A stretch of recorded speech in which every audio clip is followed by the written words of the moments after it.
Hello everyone, welcome back to Crypto Cash. Thank you very much for joining me here today. This is your one-stop shop for cryptocurrency analysis, among other things. Now we're taking a look at Matic, and I want to thank you to my community, my Patreon subscribers, for asking that I cover this. It's been one of the better currencies that I've ever been associated with, so I want to thank you so much again for all of your support. And just know that I'm not a financial advisor. This is for educational purposes only. Always do your own research, and what we're going to do is just take a look at Matic. We're looking at the technical data, no fundamentals here. We're just going to look at Bitcoin and Ethereum first as well to get a baseline on the market so we know specifically what's going on. All right, so that's more to come here. We'll check that out here in just a moment. Before we do, if you'd like $25 in Bitcoin, feel free to reference that in the description below. That is from Voyager application, really awesome little app there, as well as the fact that I have linked to my Patreon community and my Telegram and Discord channel all in the description below. So reference that in your own time. So without further ado, let's just go ahead and get right to it. Let's check it out. All right, folks, let's go ahead and take a look at Matic.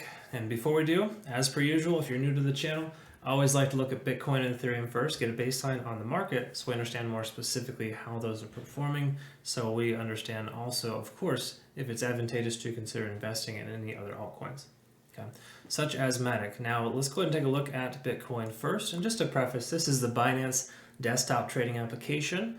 And we are looking at TradingView chart within. So if you look on the corner here, you see TradingView. You just click on that to enable. If you'd like to follow along, I have the 200 and the 50-day moving average. These are the simple moving averages.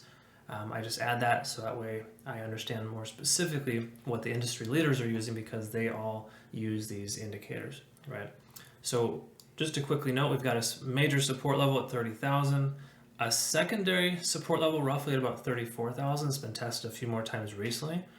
And then, of course, the ultimate goal is to get up over 42,000 with Bitcoin. That is this number here. Current price action is under under the simple moving average of 50. So the SMA 50 right here is this yellow line. Price is under. It's showing as working as a resistance, but previously was a support for a couple of days. So we had some fun, didn't we? That was a good time. But now we're moving on to going up above and beyond, hopefully, the 50, and then the next major milestone is 42,000. Okay, so that's kind of where we're at there. The 200 is trailing behind, and we're looking at roughly about 48,000 for the 200. So we won't worry about that for a while. That'll be the next major milestone after we get past these two initial. So on to Ethereum here. So I drew this line just a moment ago for my previous analysis, and simply put, we have a pretty strong resistance level at about 2,900 as a rough estimate. But the next, the most immediate resistance is the 50-day moving average. You can see it's working as a resistance, and the previous, previously a support too. It lasted a little longer than Bitcoin, which is nice. So I do feel like Ethereum is getting a little bit more traction than it did before. But simply put, Ethereum is mirroring Bitcoin still at this point, and it hasn't broken away from it, so to speak, because oftentimes Bitcoin does poorly, Ethereum does better. But I think with the constant sell-off, people are concerned about investing into Ethereum just based on the overall sentiment, what's going on. Okay, so just keep that in mind. But not much else to really note here. We got the next major, I would say 3,100 is the next major milestone if we can get past 2,900. Which is where the simple moving average, or correction, the SMA, 200 is hovering right around that point. Okay, so just be aware that we're ways off from that for now, but just something to be mindful of. And why don't we go ahead and take a look at Matic now, see what's going on. Now I always look at the one-day chart first and work my way down because it just makes the most sense to see the big picture. That's why we look at Bitcoin and Ethereum as well, because those essentially are large catalysts, right, for price movement on these altcoins. Thankfully, Matic does tend to move on its own within reason, right? It got hit hard from the China candles, but it recovered quite quickly. And then, of course, it had to retrace from that major increase up to about, 270? And then it came all the way down to 76 cents in like 5 or 6 days. So that was a rough time for a lot of folks, but now it's back on track, so to speak. And it's you see how it's kind of mirroring Bitcoin in a sense, right? It's got a similar pattern, similar shape, but it's much higher than the average altcoin out there. So that tells me Matic has really good quality, really good fundamentals. Of course, we don't look at that here, but I would say do your own research. You'd probably be surprised how good of a product this is. But Regardless, this is the 1 day chart, so just note that the price action is similar in a sense, but it's much higher than the average altcoin right now. I mean, look at that major retracement and that major ramp back. It came back with a vengeance roughly 1 week ago, and it's been doing pretty good ever since. Looking at the RSI, it's fair to middling. It's not too high, but honestly, you can see that it's kind of hovering above this this level here. So I'm not sure if you know, but anytime the price action is above, just say on the RSI around above 55 or higher, it's kind of an imaginary support level. Okay, so we do kind of have a support level on the RSI of roughly 55, where it came down and bounced off. I don't put a lot of weight into that, honestly. It's just kind of a something you would use as like a secondary or third option, but just something to understand. And then the MACD's pretty much right in the middle there. There's nothing really to disseminate from the MACD right now. The 4-hour chart does give us better MACD indications. In other words, if you're a short-term swing trader and you're using, just say you're trading 1 to 30 days or longer, then the 4-hour chart is going to be your go-to, right? It really gives you the most relevant data, the most important. All the indicators work most effectively on this chart. So it's either the 4-hour or 1 hour. Some people love the 1 hour chart, but I prefer the 4-hour just because I tend to hold currencies a little bit longer than just same day. I like a good 1 or 2 week swing trade. And right now at this point, Matic is giving us some good signals, but let's take a look at that, right? So we got the 50-day moving average on the 4-hour chart working as a pretty significant support level. You can see here, even though it broke below a little bit, a few times, got a slight variance of about, I don't know, what would that be, a bit 15 cents.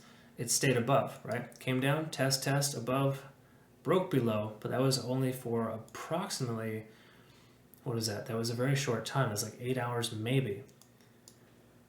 And then it came above. So I'm confident to say that at this point, the 50-day moving average will continue to work as a support. So if it comes down, expect it to bounce off the 50-day moving average at roughly $1.72. The 200 swinging back up, we don't need to worry about that guy for now, but good news is it's going to work as a support level likely as it comes up, as it usually does. There's a lot of strength in the 200-day moving average. Never disregard it, but I think the price action is high enough right now, we don't got to worry about it. And then I've got a previous, these are previous channels here that it worked with, and we can probably get rid of that because that is older data. It might become relevant eventually, but I hope we don't have to worry about that. But yeah, good news here. I mean, if you can kind of see it, we'll just mark this really quick. Got a pretty strong support at about 157. So let's be aware of that too. So we got pretty, again, good shape because we're above the moving average 50 and we're above the support level 157. So I think that we're looking great there. Also, another thing to note is that the MACD, when it's the lower line, the green line, swings back up and intersects with this other, it's a convergence. That essentially implies that the sentiment is shifting bullishly. Okay. Now it didn't hit very hard. It hasn't broken through just yet. But as you can see, it's kind of coming up here.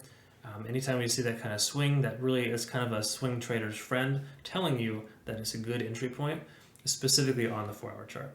Okay, other charts, it's more so just a momentous indication telling you what sentiment it is, bullish or bearish. But in this case here, 4-hour chart usually kind of screams entry point for a longer position when you see the MACD swing upwards like that. RSI is right in the center, really nothing to worry about here, so just keep that in mind as well. All right, so looking at the 15-minute chart here, we're taking a look here at the 15, and what I first do, actually, here's what we're going to do. I always disable the moving averages because the 200 and the 50-day moving average don't work as effectively on shorter time frames. They're simple, so they're based on those day time frames for an average, not an exponential moving average, which is more effective on a shorter chart. So we'd probably want to enable the exponential moving average, the EMA, then also the volume weighted average price. And the VWAP is my best indicator of all time. I love it. It works great. It's always been effective for me. Again, I'm more notoriously a day trader, by trade. That's where I kind of started. But when you use it as a swing trade, it's helpful on the 15-minute chart. And I'll explain more about that in a moment. But first of all, the VWAP is the volume weighted average price. You can enable that by selecting VWAP. And what it does, it tells you the last 24-hour volume expressed as a price. So we look at that here. The 24-hour volume expressed as a price is $1.75.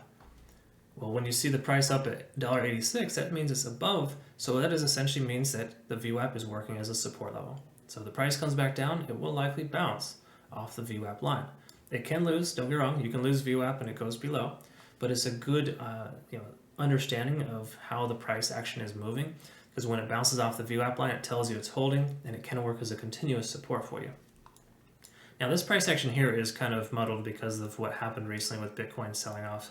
Again, kind of a secondary time, a lot of indecision in the market, so people are selling off. But as you can see, the price is traveling below this red line. That's the EMA line. That's the exponential moving average line, and that tells us that is essentially considered bearish in that time frame. Now, see here, peaks above, breaks above, holds, lost again, and breaks above again. So the best way to interpret this here, like just say, for example, you're trying to find a good entry point, the best entry point would be one of two places here. It would be ideally right here above the VWAP and the EMA line, right? So we got two solid green bars coming up. So we mark something like this. That's roughly a good entry point. Okay, now it's easier said than done now, of course, right? Because the price actually moved up past that. It's easy to say, oh, great, yeah, you just picked that because of that line there. Partially true, but also not, because in most cases, the VWAP will work as a support level. In this case, it broke a couple times because of the violent price action we had with Bitcoin selling off again yesterday. Just say Bitcoin hadn't done that, it would stayed consistent, then we would have seen the price bounce off here and stay above. I mean, it's a pretty consistent trend. Another good entry point would be right back here. You just wait for two solid green bars above the VWAP and EMA line. Okay, because what that does, that prevents you from chasing the bottom.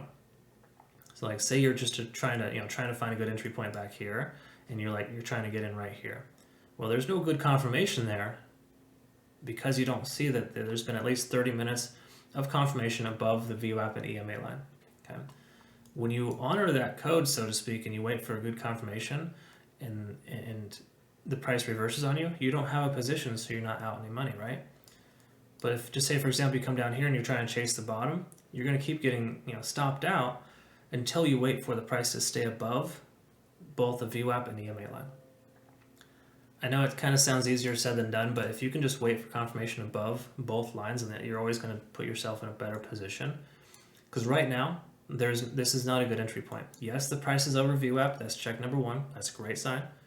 But it's also got a large variance between the price too. And that variance will come crashing back down on you. So let me kind of give you an example here. If you look at the VWAP line here and the highest point, how much is that? It is 17% approximately. Anytime the price action comes up over 10% higher than the VWAP line, it tells you the price is overextended. I'm willing to bet that the RSI was extremely high at this point. Yeah, big surprise there. So if you can see here, RSI went really, really high.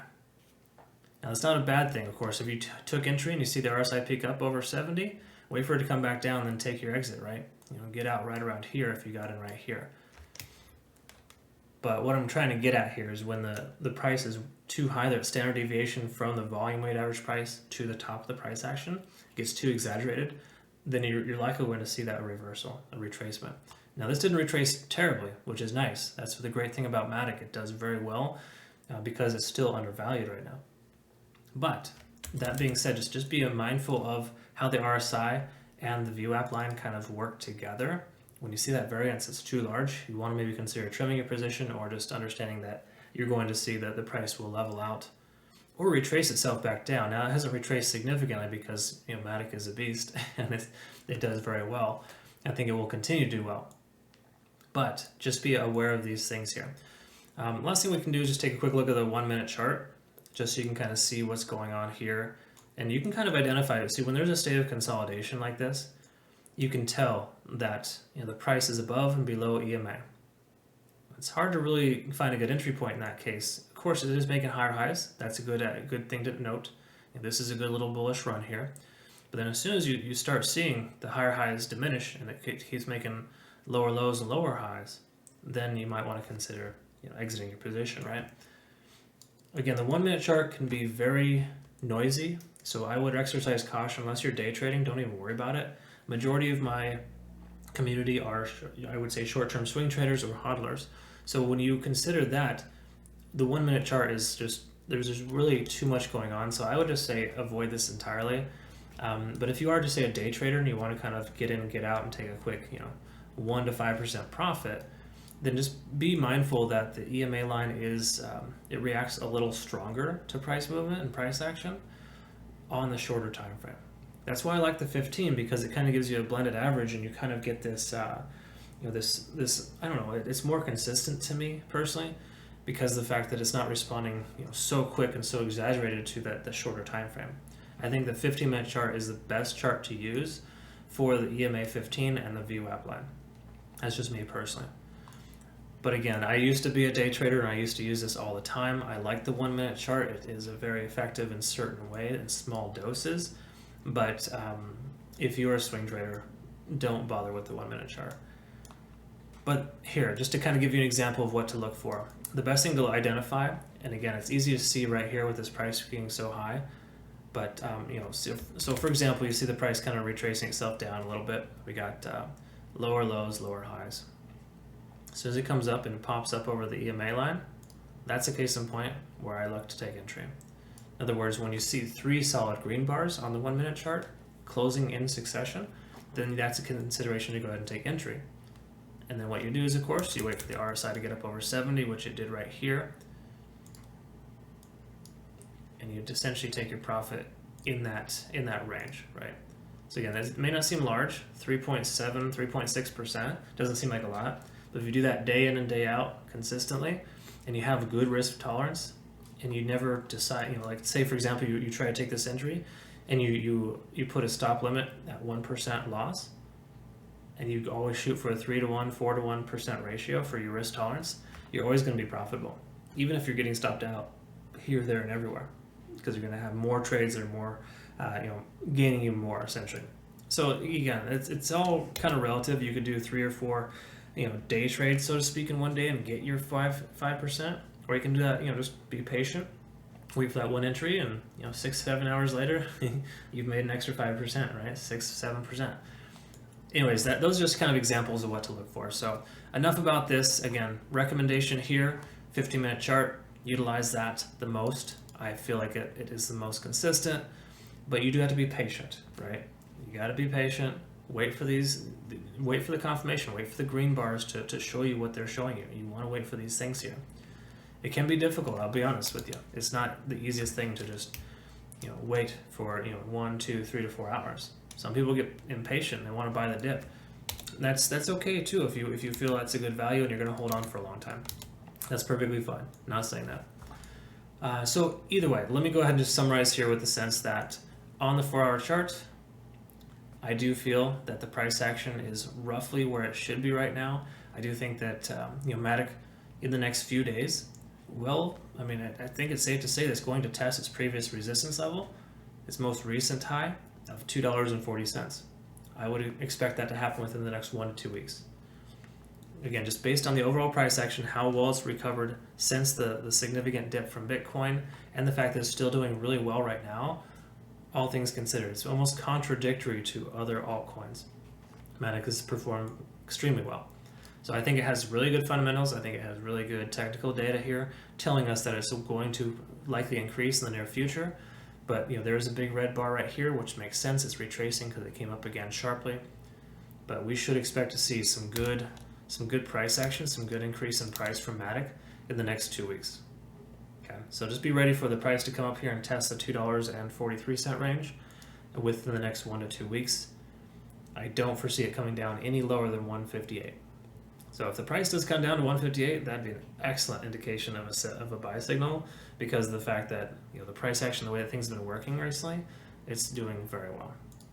All right, so that's all I have for you here today. Thank you so much for joining me here. Oh, also, if you haven't already joined my Patreon account, join my Telegram community, and if you'd like to show your support, feel free to reference a Patreon account, because I will have signal groups very, very soon. I'm getting that together, and it's going to be a really awesome opportunity for most everyone that is interested, because then I'm going to be able to give you specific buy signals and sell signals, things that are going to be helpful for you moving forward. Yeah. So be on the lookout for that, and just have a fantastic rest of your day. Really, want to thank you very much for your time. Hope you have a good one. We'll talk to you soon. See you later.